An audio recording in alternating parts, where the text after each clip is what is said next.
warahmatullahi wabarakatuh. Perkenalkan, nama saya Dede Sarifudin, asisten TUK Kebun Pasir Badak.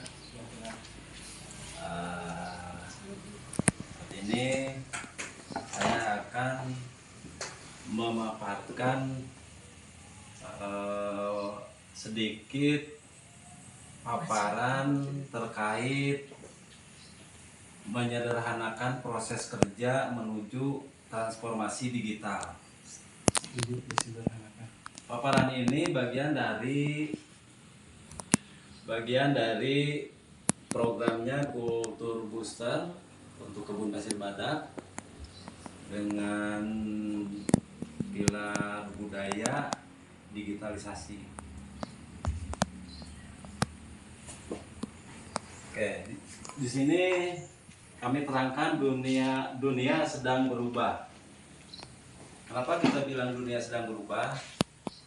Kita hidup di masa ketika data lebih cepat dari kabar dan keputusan tidak lagi dibuat berdasarkan tebakan, tapi dari pola dan prediksi. Dunia perkebunan pun tidak bisa lepas dari perubahan ini. Apa itu transformasi digital? Transformasi digital adalah proses mengintegrasikan teknologi digital ke seluruh aspek bisnis, termasuk operasional, komunikasi, dan pengambilan keputusan. Di sektor perkebunan, transformasi digital membantu memantau tanaman, mengelola sumber daya, dan meningkatkan produktivitas melalui data dan otomatisasi.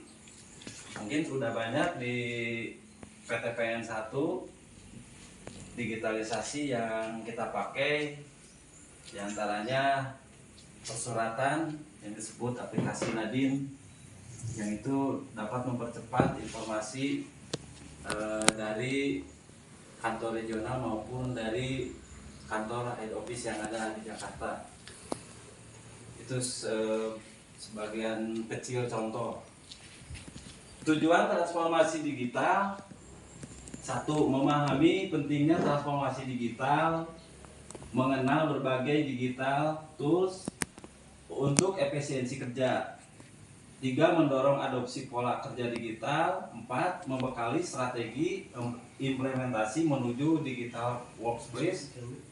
Tujuan akhirnya sederhana, agar kita tidak lagi sibuk mencatat, tapi fokus pada pengambilan keputusan. Next, model kerja konvensional di perkebunan.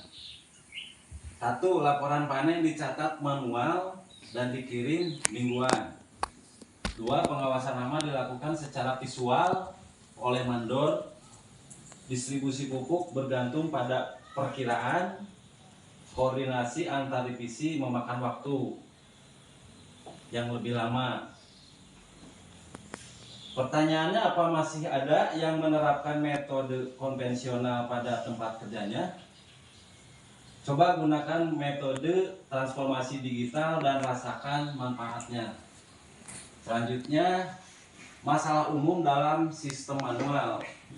Ketika kita tidak bisa mengikuti digitalisasi: 1. Data sering terlambat. 2. Pengambilan keputusan tidak berbasis bukti.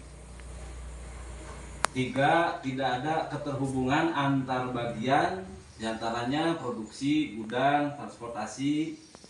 Yang 4. Risiko human error yang tinggi. Next, digital tool yang bisa diadopsi dan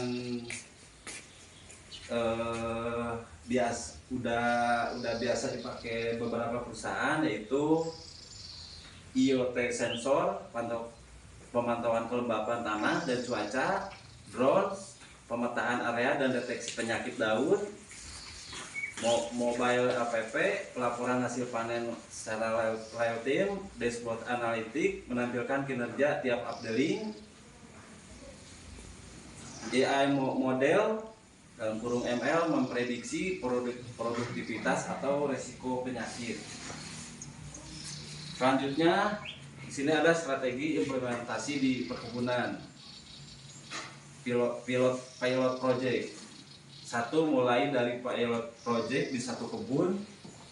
Dua, lakukan pelatihan karyawan digital. Gunakan data yang sudah ada sebagai fondasi, evaluasi, lalu skalakan ke seluruh unit. Transformasi digital bukan revolusi satu malam, tapi evolusi yang terencana.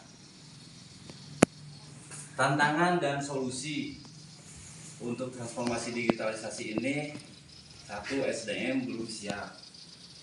Yang dimaksud SDM belum siap mungkin lebih ke tidak ada kemauan untuk belajar. Solusinya pelatihan dan pembiasaan digital tuh.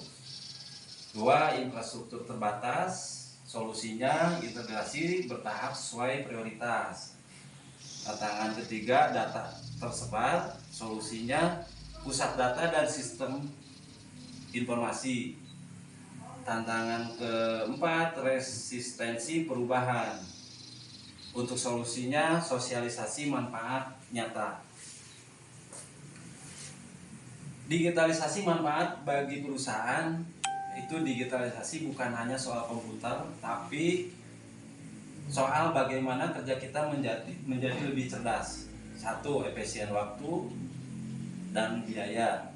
Dua, transparansi data antar unit. Tiga, pengambilan keputusan cepat dan berbasis data.